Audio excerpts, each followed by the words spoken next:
Hello বন্ধুরা, সবাইকে জানাই ঈদ মোবারক। ঈদের দিনে কাজ শুরু করলাম।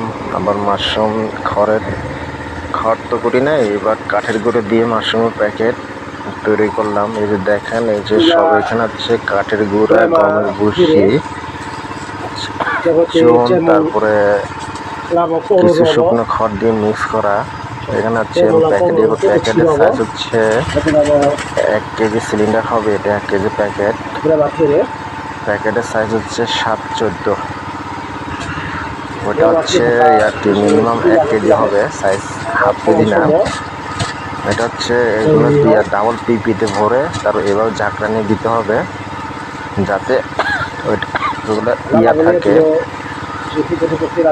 কারণ সে বড়শিগুলো যাতে টাইট হয়, লুজ করা যাবে না একেবারে।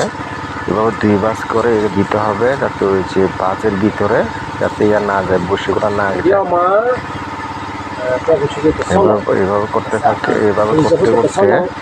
পুরোটা যখন ফিলা হয়ে যাবে, তখন ওই যে দেখবেন নেক দিয়ে এটা মুখটায় টাইট করে বেঁধে দিতে হবে রাবার দিয়ে। এভাবে টাইট করতে হবে। দেখেন কিভাবে টাইট করতেছি।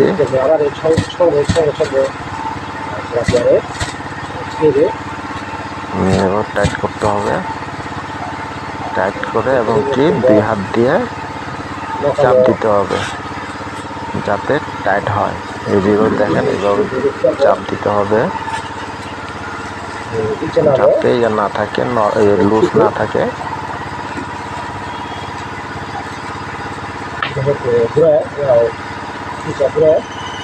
এইটা করার পরে আমি তারপর নিব হচ্ছে একটা নেক নিব। এই যে নেকটা বসাবো, এই যে বসে এবার টান দিব। টান দেওয়ার পরে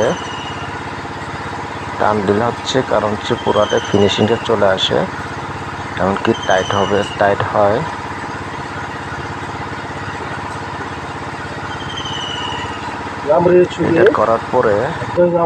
এটা করার পরে করব, এই যে মুখ, এই পলিথিন যাতে না খুলে ওই অনুসারে আবার পেঁচিয়ে দেব।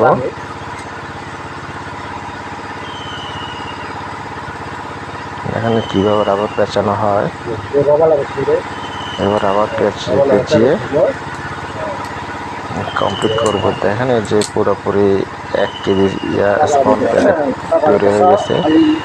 এটা করার পরে এই যে ড্রামে স্ট্রিম করার পরে মাদার টিস্যু কালচার এখানে স্থাপন করব, তারপরে হয়ে যাবে।